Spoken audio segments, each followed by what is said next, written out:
అగ్ని ప్రవేశం అప్పుడు సీతాదేవిని అనేక రకాల మాటలు అన్నాడు రామాయణంలో రాముడు. ఇప్పటికీ దాన్ని విమర్శిస్తారు చాలామంది హేతువాదులు, వాళ్ళు పూర్తిగా చదవక విషయం తెలియక. అన్నాడు అనేక రకాల మాటలు అన్నాడు. భర్తగా నిన్ను కాపాడాను నేను, నీ ఇష్టం వచ్చిన చోటుకి వెళ్ళొచ్చు అన్నాడు. అంతకంటే అవమానం ఉందా?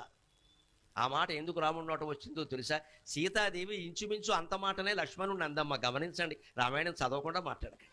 మాయరేడి కోసం ఆయన వెడితే హా సీత హా లక్ష్మణ అని అరిస్తే వెంటనే ఈయన్ని వెళ్ళమంటే నేను వెళ్ళనమ్మా, నీకు తెలియదు ఇది రాక్షస మాయ.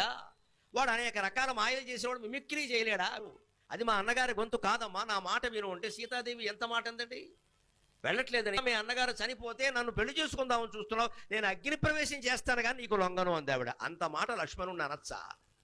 అందువల్ల ఆవిడికి పట్టిన గ్రహస్థితి చూడండి. ఆ లక్ష్మణుడు చూస్తుండగానే అగ్ని ప్రవేశం చేయాల్సి వచ్చిందమ్మా. అనవసరంగా లక్ష్మణుని నిందించినందుకు దాని ఫలితం సీతాదేవికి తగిలింది కదా.